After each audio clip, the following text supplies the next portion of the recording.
Hola chicos, muchas gracias por acompañarme el día de hoy una vez más acá en Ella Piensa. Yo muy contenta de estar con ustedes una vez más y de traerles otro tema que espero encuentren interesante y que le aporte a sus vidas.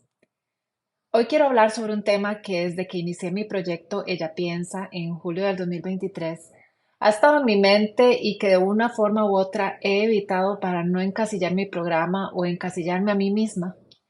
Más que todo por el hecho de que siento que hay mucha confusión y quizá ignorancia últimamente acerca de su significado. El hecho de mencionarlo puede asustar a muchos y la persona que lo mencione, increíblemente, puede ser víctima de insultos y etiquetas. Pero bueno, precisamente por eso tal vez sea más necesario hablar al respecto y tratar de iniciar la conversación y generar un poco de reflexión. El tema que quiero abordar hoy es el feminismo. Y para empezar, me gustaría decir algunas cosas que el feminismo no es. Para empezar, feminismo no es creer que la mujer es superior. Muy frecuentemente se cree que el feminismo es la celebración de la feminidad, pero en realidad lo que se busca no es decir que ser mujer es mejor que ser hombre, sino que ser mujer debería ser tan bueno como ser hombre, eliminando los estereotipos y los roles de género tradicionales. Otra idea muy frecuente es que el feminismo predica que los hombres son malos, pero el solo hecho de decir algo así va en contra del feminismo, porque la idea es que se lucha contra los estereotipos de género. Más bien, las percepciones culturales de que los hombres son más agresivos, impulsivos e inclusive fríos, por decir solo algunas, son estereotipos que el feminismo quiere eliminar. Lo que sí reconoce el feminismo es que los hombres, y no solo los hombres, sino otros grupos sociales, tienen privilegio y que este privilegio puede ser usado para bien o para mal. Depende del comportamiento y las elecciones de las personas. Entonces, no es que el hombre sea malo por nacimiento o que se desea decir cómo debe ser el hombre, sino, dado que en el mundo que vivimos hoy la realidad es que el hombre tiene más poder, la meta es eliminar ese privilegio, no para herir a los hombres, sino para liberar a la gente de estereotipos y expectativas que lo que hacen es dañar a todo el mundo. Otra noción común es que el feminismo considera que las cosas femeninas son malas como los vestidos o las cosas color rosa. Pero no es así. Lo que se busca es decir que estas cosas no están esencialmente asociadas con el hecho de ser mujer, en lo absoluto. Si una mujer quiere vestirse de rosa y ser ama de casa, eso no la hace más o menos feminista. Si no le gusta el rosado y quiere dedicarse a perseguir una carrera profesional, eso tampoco. El punto es dejar de asociar estas características al género, tan simple como eso. Y así podemos seguir enumerando nociones erróneas que andan por ahí sueltas en nuestras sociedades sobre lo que es el feminismo. Pero en realidad, en simples palabras, es un movimiento y una corriente de pensamiento, una ideología o una doctrina que lo que busca es la igualdad de la condición de la mujer en el área política, social y económica. Si entendemos esta definición, vemos que el corazón del feminismo realmente es la igualdad, la creencia de que todas las personas deberían tener los mismos derechos y ser tratadas con dignidad y respeto, sin importar su género, su identidad sexual, raza o discapacidad.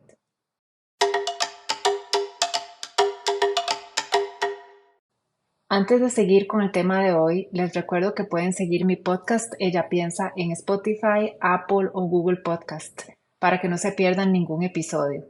Y si no cuentan con estas plataformas, también pueden escuchar los episodios del podcast en ellapiensa.com cuando gusten, las veces que deseen. Muy bien, continuemos. Resulta que en la historia han existido 4 olas feministas. La primera empezó en el siglo XIX y se extendió hasta 1950.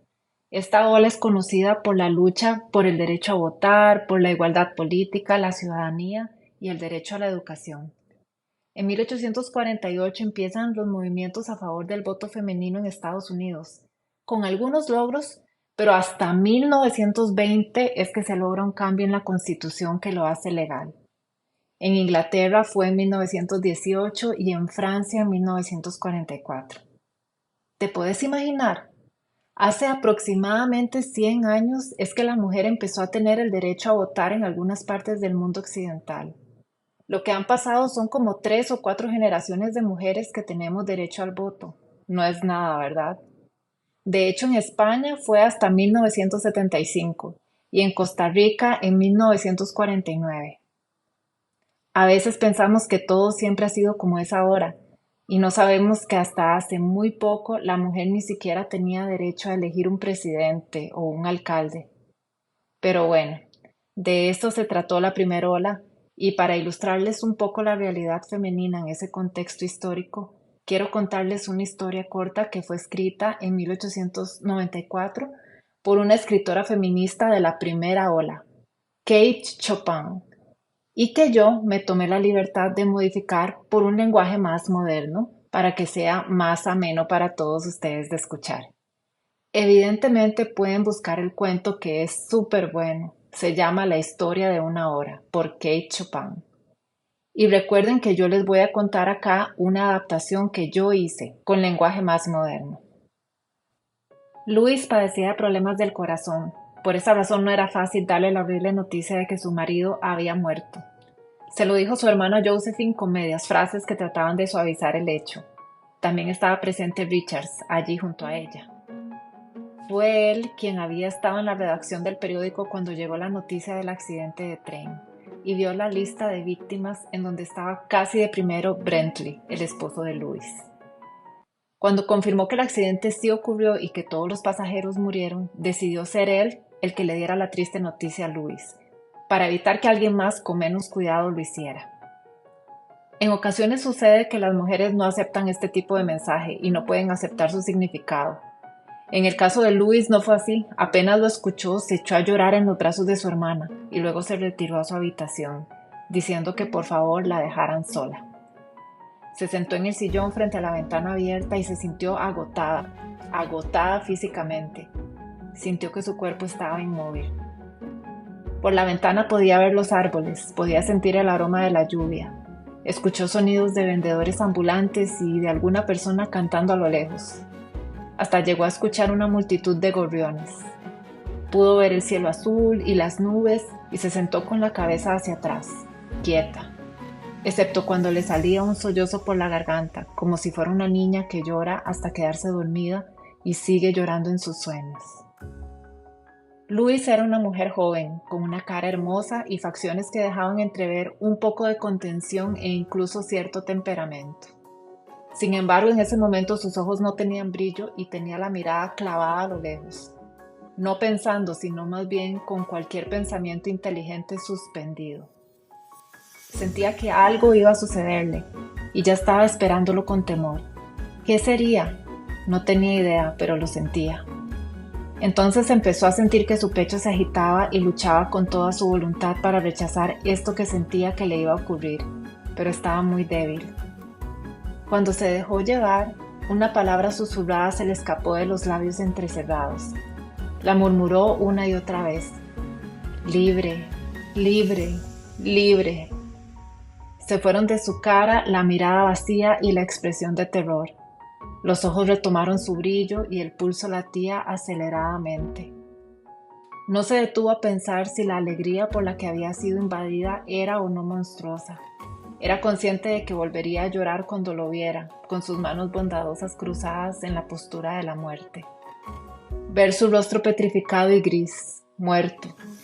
Pero más allá de todo eso, pudo ver todos los años futuros que serían solo para ella, y no pudo evitar darles la bienvenida. No habría nadie a quien dedicar su vida en los siguientes años, viviría para ella misma. No habría una voluntad que se impusiera a la suya con esa insistencia, con la que los hombres y las mujeres creen que tienen derecho a imponer su propia voluntad sobre los demás. Que la intención fuera buena o cruel no hacía que el crimen fuese menor, tal y como lo veía ella en ese momento de luz. Ella lo había amado, a veces, aunque a menudo no. ¿Qué importaba? ¿Qué sentido tenía el amor frente a esa energía que de pronto reconocía como el impulso más poderoso de su ser? Libre, libre en cuerpo y alma, continuó susurrando. Josephine estaba arrodillada detrás de la puerta cerrada, rogándole a Louis que la dejara pasar. diciéndole que se iba a enfermar, preguntándole que qué estaba haciendo, preocupada por Luis y lo que pudiera hacer. Luis le dijo que se fuera. Ella sabía que no se iba a enfermar porque se sentía como bebiendo del elixir de la vida a través de la ventana abierta. Su imaginación corría desbocada por todos aquellos días que tenía por delante, días de primavera y de verano y todo tipo de días que serían únicamente suyos.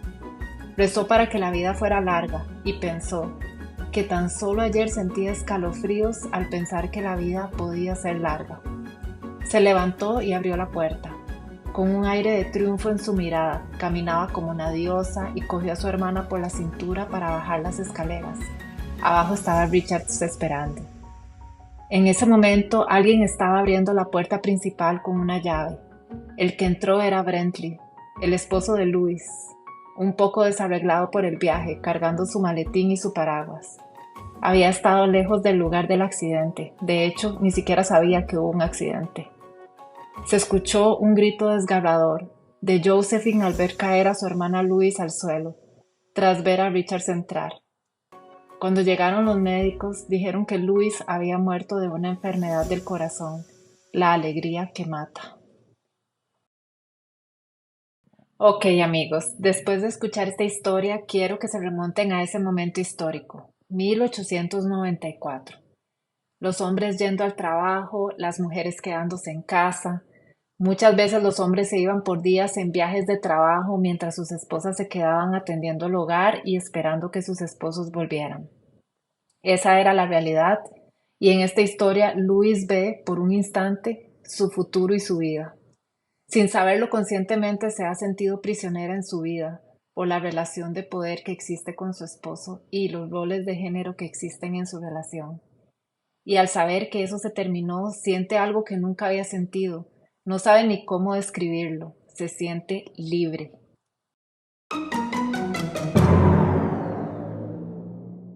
Hablamos anteriormente de la primera ola del feminismo, entonces continuemos. La segunda ola se da a partir de 1960, influenciada por un cierto número de lo que se llama obras fundacionales. ¿Qué es esto? Pues son libros publicados de mujeres pensadoras y autoproclamadas feministas que van a venir a alimentar la reflexión. Ejemplos de estas obras son El segundo sexo de Simone de Beauvoir, publicado en 1949, y La mística femenina de Betty Friedan de 1963. Los dos ejes en los que se concentra esta ola son la libre disposición de su cuerpo y la igualdad social. En la parte de disponer de su cuerpo entra el derecho a controlar sus embarazos con la contracepción y el aborto, pero también la condena a la violencia doméstica y la violación conyugal, que es el hecho de ser forzada a un acto sexual por su pareja. En la igualdad social se empieza a demandar la igualdad salarial, el derecho a una cuenta bancaria y el derecho a una educación igual que la del hombre, derecho a estudiar lo que desease. En ese periodo, el pensamiento feminista se fragmenta en muchos movimientos, como las feministas radicales y las feministas liberales. Es importante saber que existen y que tienen diferencias importantes, pero no voy a entrar en detalles acá. Quizá en el futuro podemos hablar más sobre estos movimientos y también te invito a leer un poco sobre ellos si te interesa. Lo que sí me gustaría contarte sobre esta segunda ola es que en este tiempo se produjo un movimiento de arte feminista muy importante. En este movimiento artístico, las mujeres artistas buscaban crear un diálogo entre el espectador y la obra de arte, incluyendo la perspectiva de la mujer.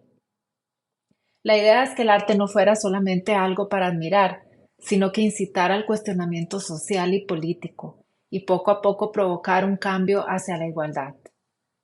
Una de esas artistas fue Judy Chicago. Ella creó una instalación que se llama The Dinner Party, que se considera la primera obra de arte feminista épica. Se exhibió por primera vez en 1979 y se las voy a describir. Es una mesa en forma de triángulo preparada para una cena. La cena de 39 mujeres célebres de la mitología o de la historia. Cada lugar en la mesa tiene un plato pintado a mano, cubiertos, entre otras cosas. Estas mujeres fueron seleccionadas por haber intentado mejorar las condiciones de vida de la mujer, ser un modelo a seguir para una sociedad más igualitaria o haber brindado una valiosa contribución a la sociedad. Si algún día te interesa ver esta obra en persona, te cuento que está exhibida en el Brooklyn Museum en New York. Si no podemos ir hasta New York, la buena noticia es que la tecnología nos lleva igualmente. Puedes ver fotos y videos de esta obra con tan solo buscarla en internet. Te invito a hacerlo y a leer un poco más sobre ella. The Dinner Party de Judy Chicago.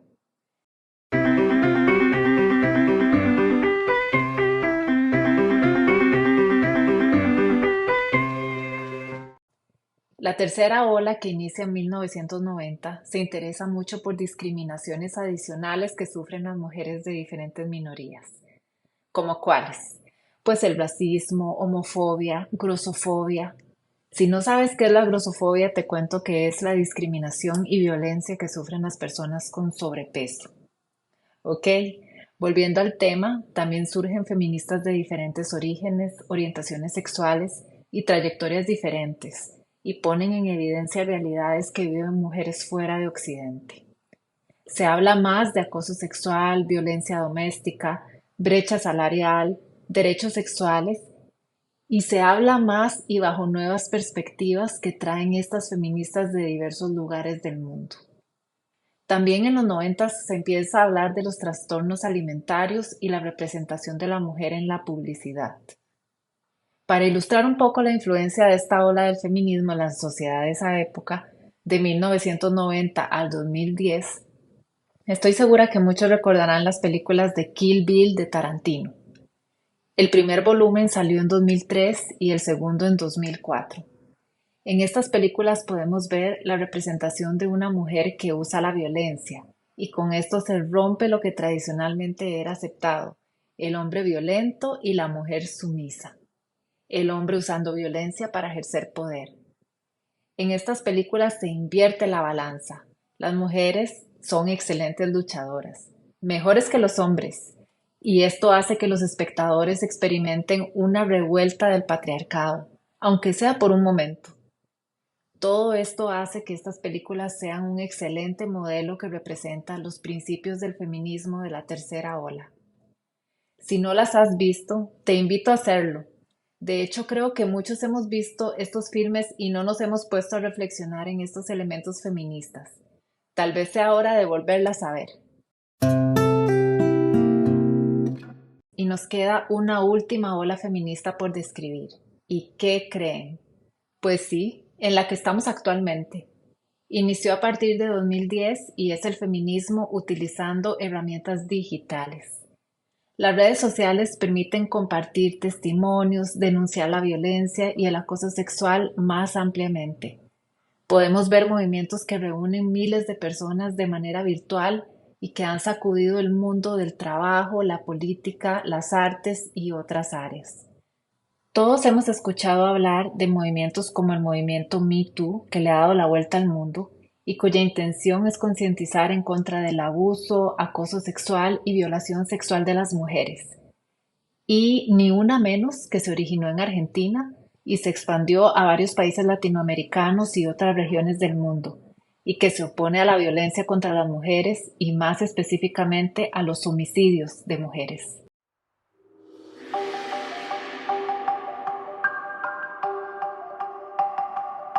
Bueno amigos, esta ha sido una pincelada acerca del feminismo y las etapas por las que ha pasado este movimiento, su evolución y logros más importantes, y bueno, yo personalmente pienso que es poco tiempo lo que lleva esta lucha hacia la igualdad, y considero que las personas que han luchado activamente por estos logros han sido personas muy valientes. Y gracias a estas mujeres hoy estamos nosotras en una posición no ideal aún, pero muchísimo más privilegiada que en la que estuvieron las mujeres de hace no mucho tiempo. Pienso que este es un tema que nos interesa a todos, no importa si sos hombre o mujer. Si sos hombre, estoy segura que te gustaría tener a tu alrededor mujeres felices, inteligentes, realizadas y que simplemente tengan las mismas oportunidades que vos. los mismos derechos, las mismas responsabilidades también. Y si sos mujer, es muy probable que hayas experimentado en tu vida una o varias veces la desigualdad. Yo he experimentado muchas veces los prejuicios y la desigualdad en diferentes áreas de mi vida y sé que aún hay un camino por recorrer. Como mujer, creo que es bonito tomar un rol activo en esta lucha y eso no significa salir a manifestarse en las calles únicamente. Para mí es la forma en cómo aceptas ser tratada, ser dueña de tu vida, de tus logros, darte a valer como mujer por lo que puedes aportar, construir vos misma tus sueños, valorar a otras mujeres por su carácter, su formación, su personalidad, por sus valores hacia el trabajo y hacia la amistad, por nombrar solo algunas. Estoy segura que a vos se te ocurrirán muchas otras formas más. Me ha encantado compartir este ratito con vos. Creo que es un tema del cual debemos hablar más seguido y eliminar el tabú que hay detrás de esta palabra. Muchas gracias por escucharme y dedicarme un poco de tu tiempo.